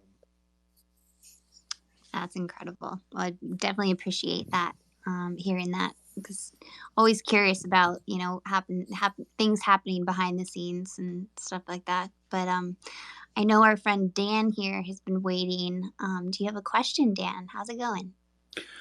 I'm doing really well. Can you guys hear me? Yeah, totally. Yeah. Awesome. So first off, I'm a little starstruck that I actually am talking to Mr. Lillard. Chelsea. So yeah, Chelsea. Yeah. I just want to say first off, Matthew, I remember you all the way from Skate TV on Nickelodeon. Oh, right on. Sure. That's a blast. Yeah, the 10 or 11 episodes that they had or whatever they were. No, I just wanted to say that I think one of the movies that really, really hit home with me was SLC Punks. I kind of was that I'm from Chicago, so there's really, to me, there's not really a punk scene in Chicago. But I kind of was, in that kind of a group. And I think just your character in Steve-O of just from the, I would say from the attitude, maybe lack for a better phrase, but attitude that you had at the beginning of the movie to by the end of realizing that, having to grow up and seeing death with a friend and all of that kind of helped my life. Actually, it did help my life because I was kind of on that same route of, fuck it, I don't want to grow up. I don't want to be an adult type sort of thing. But, after real life kind of hits you, you kind of have to start making those decisions. And then just jumping into here, just, hearing about, how you and your wife and all of that kind of did the transition that you had to when you realized where your career was going and you realized that, you have to, you had to make a change. There's been a lot of changes. My wife and I, and we have one lovely child who we've actually ended up moving around all over, like the Midwest. We lived in St. Louis. We lived in obviously I'm from Chicago. We lived in Indiana. We went up to Michigan. And so we were moving away from family. It's just, I just look at you as an actor that, I know I'm rambling. I'm sorry, but like your comedy style, just your acting, your whatever. It's just, I don't know. It's just, I'm just always been a huge fan of yours. And just, there's just been times of things in your movies that have kind of hit me and been like, yeah, I can relate to that. And just, I would just say, thank you for listening to me ramble about how much, I enjoy what your craft is and your talent that you've been able to share. Well, thank you. I appreciate that. It's humbling to hear somebody that, like it's that thing where I have a weird job, right? And the last thing I try to, we pay very little attention to my job in my world, in my life, because it's just a job. It's a job that, ups and downs, and there's good times and bad times like any job. But the idea that I constantly am reminded of is that my job has impact on people. And I think that one of the blessings of my life is that, and this is one of the things I love, is that at some point I realized that the transaction of my films means more to other people than it does to me, right? And so the older I get, the more I appreciate the effect that the films I've done have had on people. And so I don't know, it's nice to be reminded every now and then that, that your movies mean more than the box office. So I appreciate you jumping up and saying that. I think that's a beautiful perspective, though, too, that you can be open to seeing things like that as well. So, yeah, I mean, it's one of those things that I do cons all the time. I do conventions, and very early on, like, so in convention, people will pay you money to sign autographs or take pictures. And the first time I got offered a con, I was like, oh, that seems super weird, but boy, that's a lot of money. I don't know if I want to go. I don't know if I want to do that. I grew up in a time in Hollywood that it was very gauche to talk about what you were doing. It was very looked down upon to brag about what you're doing, or, you just would never see what's happening now on social media. You would never promote yourself because it's just not how the world worked. There's like this, it was uncool to talk about the work you were doing. And to sit at a convention and have people pay you money for an autograph that you would give away freely was like, oh, that's so weird. And at some point, my dogs are going crazy. Somebody showed up to pick up my kid for lacrosse. But I'm locking myself in the bathroom. But at some point, I went to this con. I went to this first con, and I sat there, and I realized that it wasn't about me. It was about other people. It was about other people showing up at my table, and like seeing them meant so much to a lot of kids. Like you'll get a gay kid in the middle of America, or you'll get a kid who's struggling with drugs or addiction, or or whatever. I mean, whatever somebody's going through, and you can see the guy from Scooby-Doo, the guy from SLC Punk can see you and hugs you. All of a sudden, it can change somebody's trajectory. It's what we were talking about earlier. Like, can you see people? And that con and the con world gives me the ability to affect change in people in less than a minute, because you don't know who you're affecting in a way when you hug them. I mean, everyone that comes before the pandemic, everyone that comes, I sit on the table. I don't sit behind the table. I sit on the table. When you come up to me, I hug you, and I'm like, hey. And that moment of transaction, the moment of seeing somebody is, I don't know, if you see somebody at the right time in the right way, it's life-saving. So I don't know. I just, there's something beautiful about it if you can see it for the goodness in it. That's really awesome. And I think that you doing that is a big deal. And I don't think that there's a lot of people out there that consider all of that. And I really think that that's, for me, like when I've heard some of your story and heard you talking on podcasts and stuff, like you're just a real, genuine, like caring person, and we need more people like that. And I feel like it can be infectious, and so the more that we can try to pour that energy into the Let's world, hope. you Oh know, my like God, let's hope. that's the kind of infection we need. Yeah. But I think there's I mean, look, I think there's a lot of people out there. I think that there's a lot of celebrities out there that feel the same way. I think there's a lot of athletes. I mean, athletes do things all the time.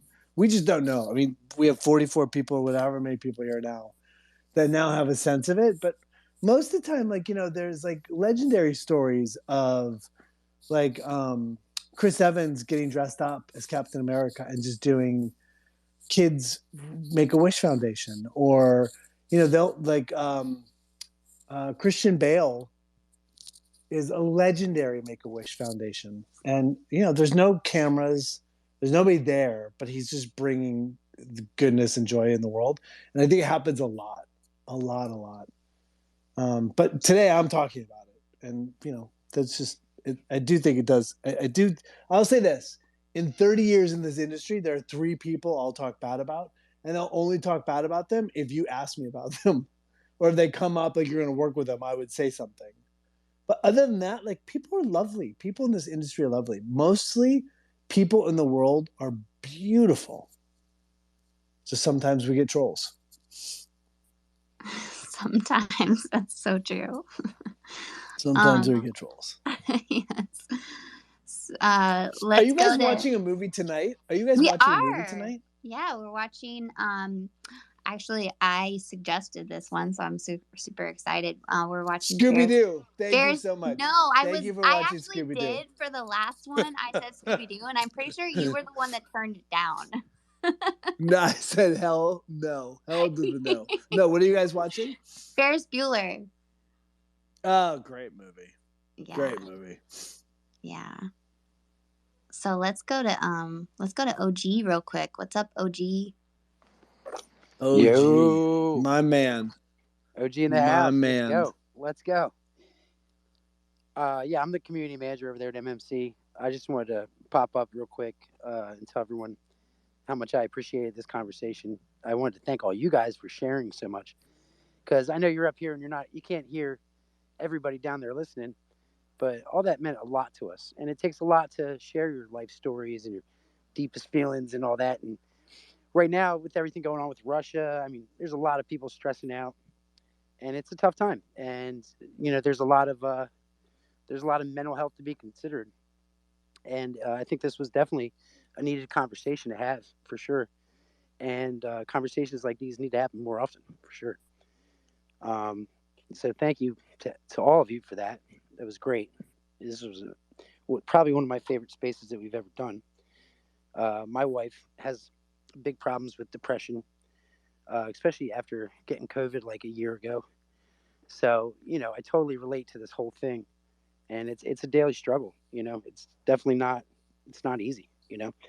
And a couple other things I want to shoot out on. I'm also a commercial fisherman, so I wanted to give props to the artist's dad there for making a boat out of a tree. That's fucking gangster as shit. You're the man for that. Yo, tell your dad he's the fucking man. Much respect. Yeah, definitely. I mean, that was a dope story. And yeah, I just pretty much wanted to just come up and shoot some appreciation to you guys. Thank you very much for having me. OG, let me ask you a question. Yeah. When your wife's struggling and you can see it, what do you do? I try not, well, you know, because it's like her depression or sadness comes out with anger, right? So if I push a button the wrong way, like we're getting the kids ready to get in the car, and we got 4 little kids, stuff like that, it comes out in anger, and it's easy to return in anger, or, you know, I mean, or get frustrated back. And I have to remind myself, no, take a step back, breathe, don't engage, give her a minute, she'll come back. You know what I mean? So you have to be real patient, big time. It requires a lot of patience, and it's something that, you know, we've had to work with for sure over the years. And what do you do for yourself? So that's how you deal with that situation with her, but how do you deal with that struggle? Because it's It's not hard. easy for anyone. Yeah. Yeah, it's hard because I don't have that problem, you know. And I mean, yeah, there's definitely times I get down. You know, things are hard. Bills, a bunch of kids, expensive life. I'm on the ocean like 180 days out of the year.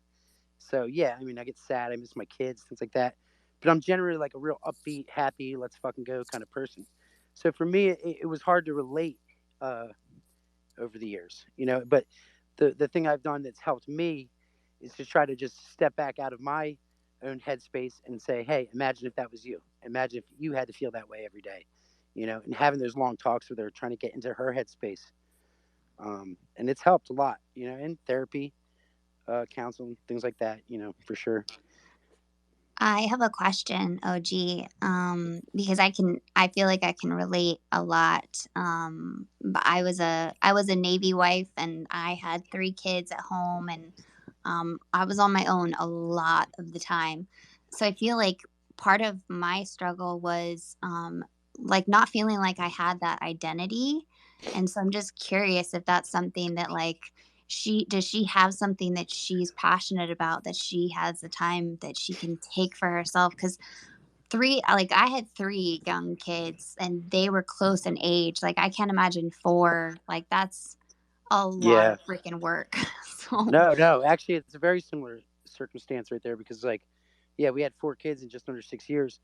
So there was a couple things there. She's alone a lot of the time, right? I'm on the boat. I can only make phone calls here and there from the satellite phone. So that's tough, you know. You're doing all that by yourself. That's insane, right?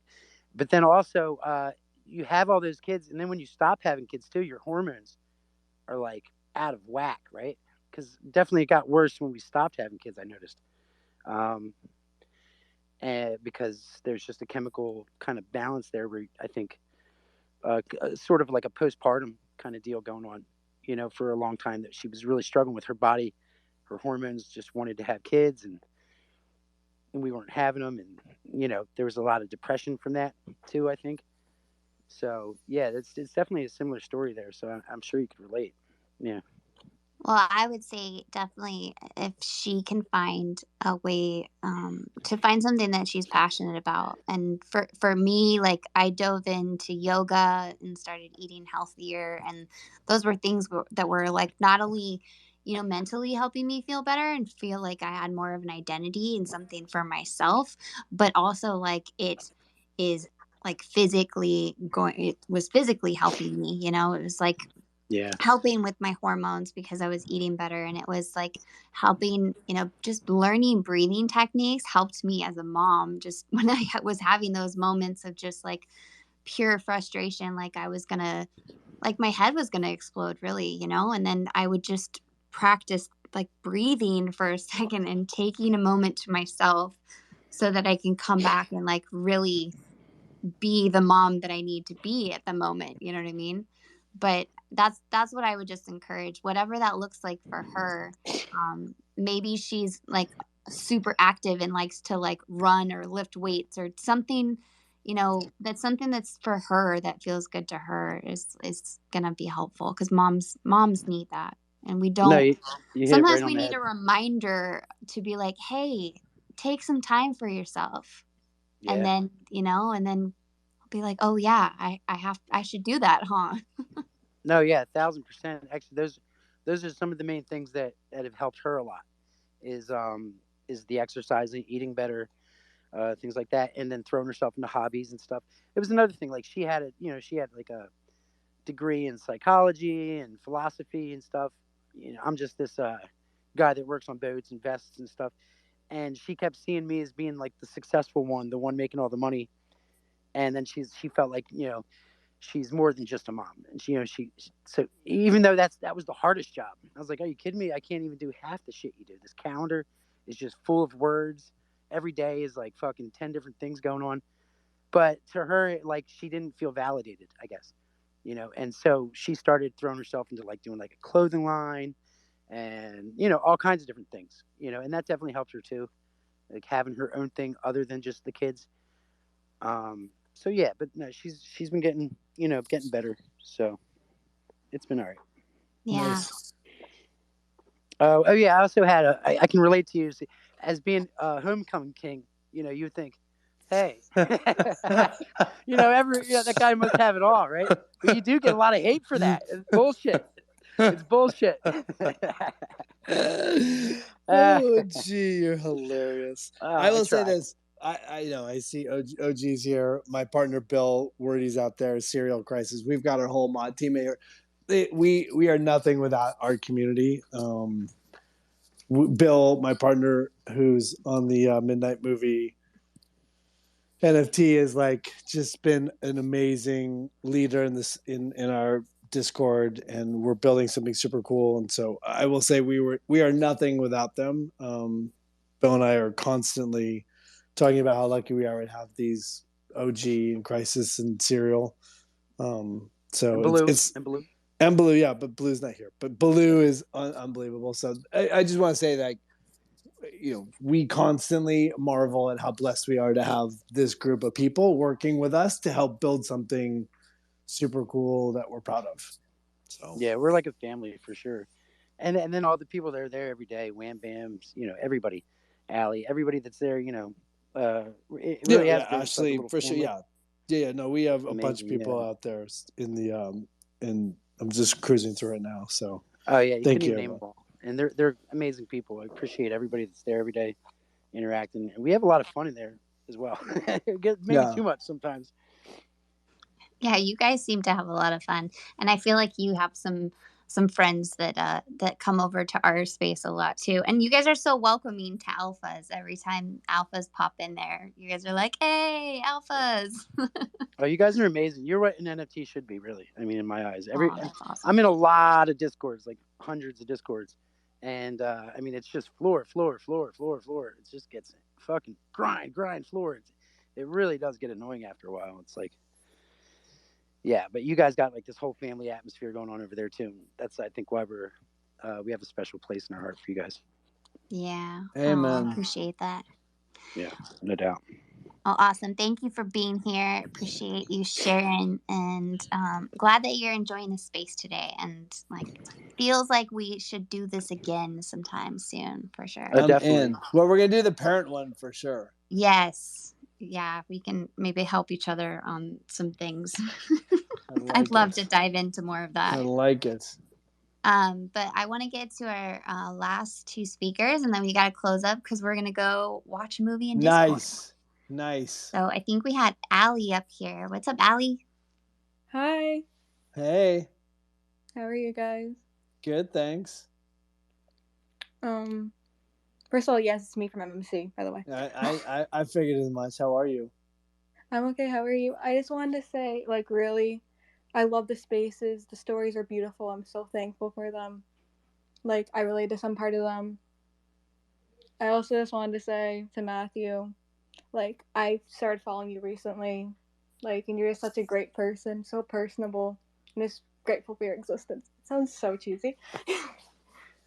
Well, it's so funny because I talk to you every single day in our Discord, so you never have to say nice things to me ever again. I feel like at certain point, it's very funny that there's an experience in my life where, if I coach a soccer team, I love coaching soccer teams. I'll have all the kids there, and day one nobody's talking about it. Day two nobody's talking about it, but day three all the soccer players come in and I always coach the little kids.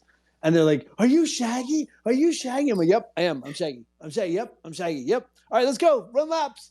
And then all of a sudden, they're day four, they're they don't care. They're over it.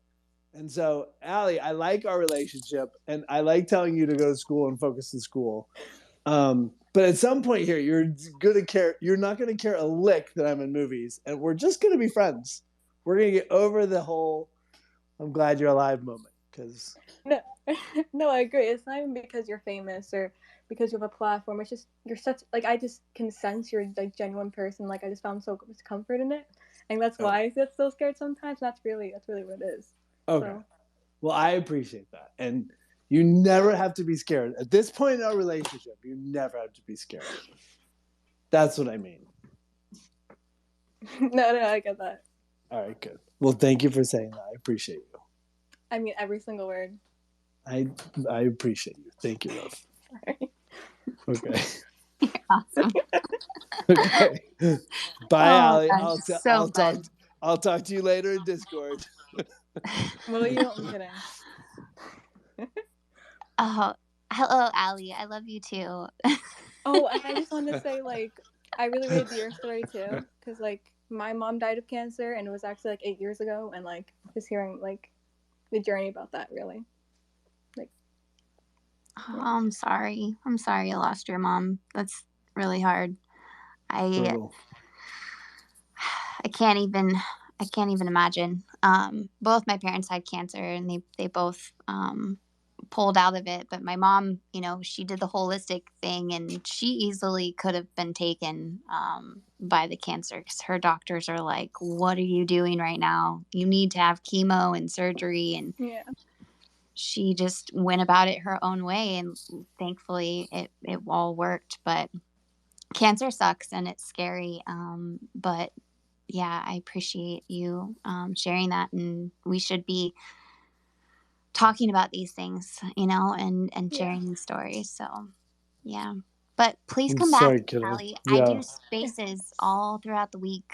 I do my own spaces, and I do Alpha Girl Club spaces and all sorts of stuff. So I'd love to see you around again. Love to see you too. You seem a great person too. Thank you. Appreciate Allie, you. you're the best. No, I'm not. You're the best. You are the best. We love you, Allie. We love you, Allie. Go to school. Go to school. I do go to school. I do need to finish my project though. I do on heart attacks. I need to finish that. I do. There you go. I try not to parent people in our Discord, but Allie gets parented a lot. I love it though. It makes me feel special. As long as you go to school. I will, don't worry. Very good. Awesome. This has been so much fun. You've made this really easy, Matthew. Appreciate it. Oh, thank you. Thank you so much. I had a blast. Have a great movie. I'm gonna go. One kid's at lacrosse and one kid's at theater practice. So I'm gonna go have dinner with my wife. Awesome. Well, do you have 5 more minutes for yeah. us? Sure, yeah. Okay. Because we have a friend, Kendra. I want to just make sure we get to her. And good, yeah. I know she's just a beautiful soul. And then we'll send everybody off. Oh my God, Chels. Hi, Kaylee. It's so good to talk to you guys again. Kaylee just warmed my whole heart, got the message. I love you guys. I'm actually a little starstruck too. I wasn't going to say anything, believe it or not, even though we had a great conversation last time. But OG's energy just hit it. Damn it. OG, you are everything. Everything. I just want to throw that out there. Me? What do you mean me? Matt. No, this is all Matt.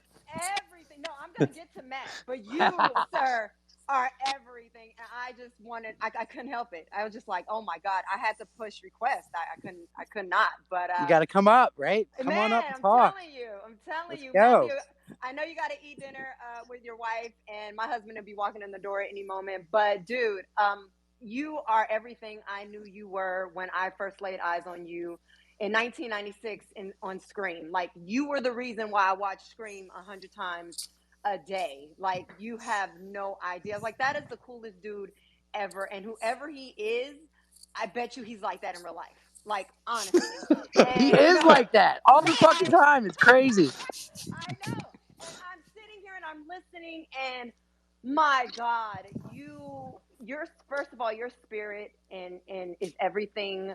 Your words are everything. Your life story is everything. And I can't believe you brought this dose of humbleness to this conversation tonight. I am floored, period. And as I'm going through my own, as I'm going through my own, I was telling Kaylee and Chels in our last discussion with mental health, my slogan is make sure you make your brain smile. And I'm just going to kind of really quick throw something that's going on in our life. My father, who is 57, I'm old, I was born to teenage parents, but we'll leave that out of the conversation. So I'm old and they're young, but he's 57 and he's going through vascular dementia, meaning he is basically dying daily. The brain is dying. And this has been going on for 7 years. And I kid you not, about 15 minutes before I got on this conversation, my mom called and she says, my mental is done. I can't do this. We got to put dad in a home. And for the past 7 years, I'm a mom of two. Like I said, I have a husband. My mom has a business. And I've been holding the family down. And I mean, everyone's mental state, everyone's smiles, everyone's pretty much well-being. And I literally, I'm either loony or I don't know why I haven't cracked yet. But I am refusing to submit to the deterioration of my own brain with holding down the fort of the entire family, what we're going through. And I don't talk about this much because I'm a person who gives good vibes and I want everyone to smile. But damn it, you guys, when I say the tears flow in the shower, you guys have no idea what it feels like to be responsible for everyone's happiness when, besides my husband, I don't have anybody to, it feels like, hold me down, because I can't go to mom. I can't give her what I'm feeling because she's giving me what she's feeling. And I can't go to my brother because he's cracked. You know what I mean? So I just want to know, just from anybody here, where I'm stuck. Like, what do I do in this type of situation where dad is dying and I'm in charge or responsible for making everyone else smile? You know, I'm losing my health a little bit.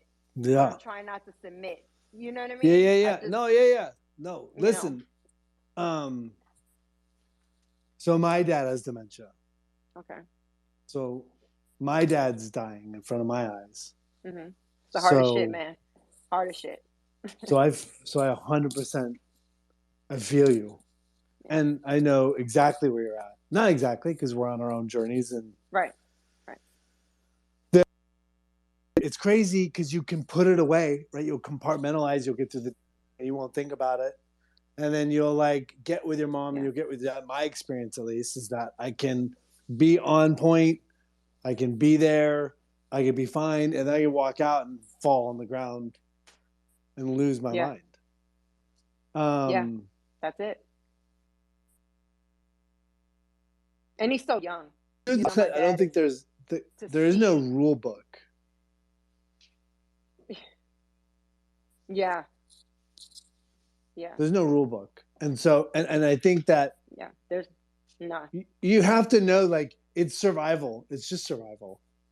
And you have to carve those moments. I mean, my 2 cents is like, I don't know. My answer to you is I don't know, because I struggle. And if you figure it out, please write a book, because everyone who's going through it's like, I'm dying. Seriously. And I think my answer is like, you cry in the shower and then you fall down and you lean on your husband. And you have to, the thing I want to say, the thing I just want to hold out is like, you can't make everyone, and this is my life. I can't be responsible to make everyone okay.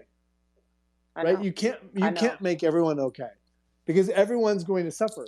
And so the weight of trying to tap dance as fast as you can to make people happy is impossible, because there's no joy in this. It's brutal. So the only thing I would say is you have to take care of yourself, and you have to keep reminding yourself that it's okay to be in pain. It's okay for other people to suffer, and you don't have to make it better, because you can't make it better, because it's just brutal. And I think an important thing here too is like remembering that like it's okay not to be okay. You don't have to be okay all the time. Yes. You don't have to be that one like holding it all together all the time. Like you can take your moments too. You know, you can be open and honest about your struggle. One day you're just like not feeling like you can hold it all together. Like be open about that. Yeah. There's people that love you, and they're going to care about that, and they're going to hold you up when you need that, because that's what you're doing for everybody else all the time. Yeah. You know, so. And I don't want anybody to, you know, it's almost like I don't want anyone to see the cracks that are developing on me, because they need me to be the solid, they need me to keep it together because I'm the one who's, and when I say holding it all down, you guys, I am taking care of the things that, mom doesn't understand to do on the computer, or, making sure the business is everything is paid so she doesn't have to worry about that. She can take care of that, and making sure my brother who's 30, who doesn't want to even put the emotion on the table. He's trying to stay strong, but I know he's weak in the sense of dealing with this and watching dad just deteriorate. And then I have to be a mom. I have to be a mom to my two girls, and then I have to be a wife. And thank God for my husband, because thank God for my best friend. My husband is my best friend when I say before I even hit the ground, he's already holding me up. If it wasn't for my husband, I honestly don't think I could do it. He makes it so much easier, but this shit hurts, when you, and Matthew, you're right on point. You're so on point with, you can't be fixed. You're looking at dad and you're saying, you're wanting him to wake up the next day and say, oh man, whoa, that was a crazy 7 years. I feel great today. But the reality is, he's never coming back. And you can't make it better for other people. Like everyone is going to go through their grief, and the idea of like, it's the same thing we were talking about earlier, right? Yeah. Pretending to be something you're not doesn't serve anyone. So my whole thing is like, own the space you're in. Use the words, I'm struggling. I can't do it. I don't know what to do. I'm scared. This hurts. I hate this. Like, you have to tell that to your kids so they can see you grieving, so that they can grieve. You're teaching them how to grieve, and to teach them to pretend doesn't serve them. So I just want you to say that there's so much strength in your vulnerability. It's like incredible. So it's powerful. That's very powerful. Very powerful. No, but your vulnerability is powerful. Not what I'm saying is like, there's no one way to do it, but just know that you're doing the best you can, and you have to keep letting people in. You don't get through it without community. You don't get through it without other people. It's just you can't get through life without it. That's the truth. That is the truth. And thank God for this place. Thank God for this space.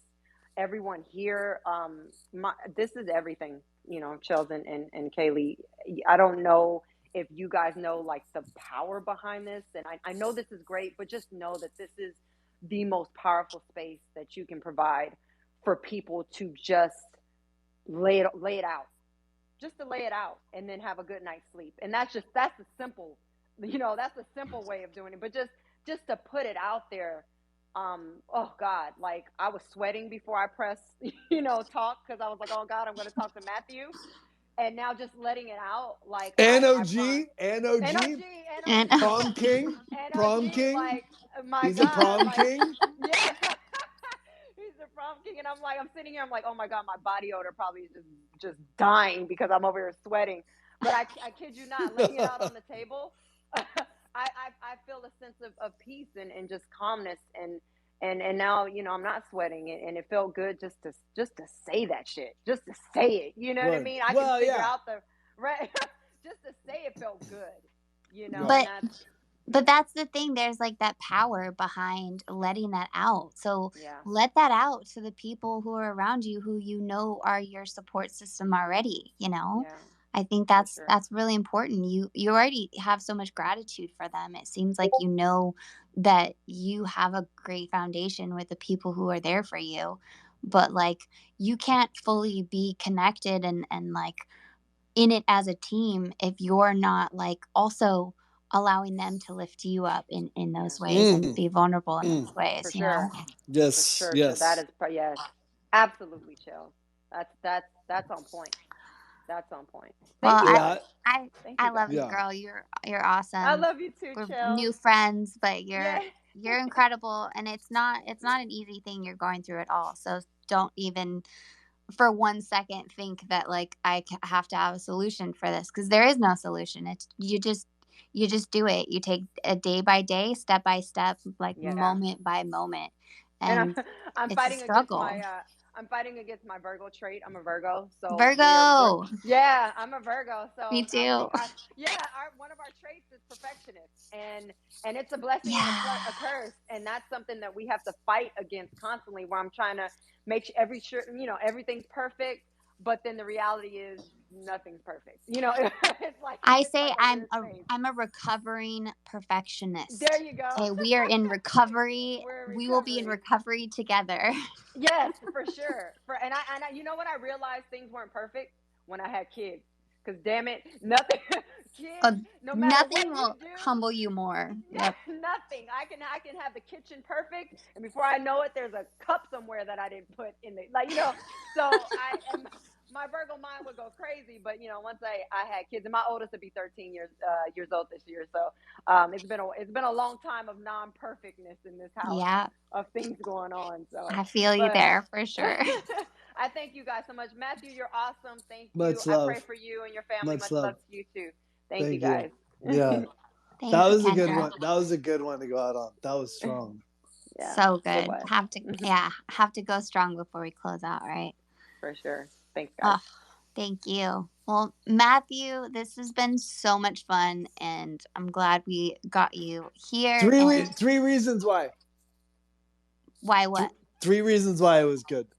Why it was good? Yeah. Why was this space good tonight? 3 reasons. For one, it blew my expectations away. 2, this is just I'm being personal and selfish here. Totally. 2, I feel like I didn't feel any pressure. There's sometimes I feel like I have a lot of pressure on me, and I feel like you took a lot of that away by your questions and your responses and your storytelling too. And 3, like, it's always amazing to me to hear people come up and share like what things have meant to them, because we're just up here talking away and sharing things, and we're just like blah blah blah, but people down there are like, their minds are being blown and they're being touched in ways, and some people cry, and it's just a beautiful thing. So by hearing the responses, it really makes my day and makes it all worth it. Good. All right, good. What about you? I like 3 reasons because I think that you have to then check in and really consider why it was meaningful. Well, first of all, talking about my dad, I never talk about my dad. And so for that, Kendra was sharing, I just picked up my phone to look at it again. Kendra sharing was like an opportunity for me to work through my own sort of fear. It's not really, I don't normally do it in public, but I think it's, it is what it is. So that was good. 2, I got to think of myself as a young boy again, like sort of you asked me questions about 8 years old and 10 years old, and that's stuff I never get to talk about.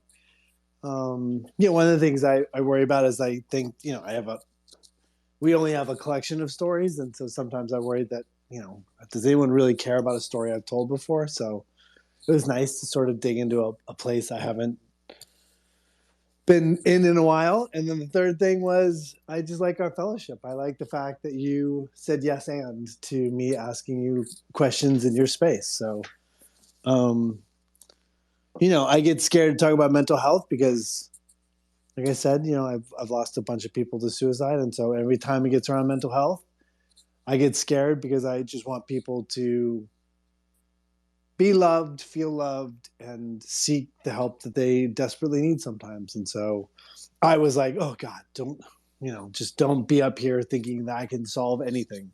All I can do is give my truth, and maybe that helps somebody along the way. And if that's the case, fucking awesome. Yeah. Well, don't ever let that fear stop you. Just that fear is there to kind of help you be mindful about things, but I hope that it never stops you from sharing, because it's really powerful, the things that you share. So right on. Thanks. It's been awesome. Yeah. Well, thank you. I look forward to our next one. Yes. Parenting 101. Yeah. Me too. It's awesome. We'll have to plan awesome. And and if you don't know it, if you haven't checked out Midnite Movie Club, I have to show for 1 second or else I'd be an idiot. We are the Midnite Movie Club. We're a decentralized movie studio. Our whole thing is, can we bring people together to create creative, inspiring interactions? And that's what we are. So check us out on Discord. Sorry, I had to show. Amazing. I had Thank to you show for 1 second. Yeah. No, sorry. you deserve the shill. Take that shill time. That's beautiful. Awesome. Well, thank you again. Have a great evening with your wife. Yeah. Tell her I said hello. I'd love to hear some parenting advice and get some dirty secrets of yours from her, because I'm sure she has lots of funny things to share about you. I'm sure she does. Awesome. Thank you guys. All right. Much love. Bye. Have a good night. Bye, love.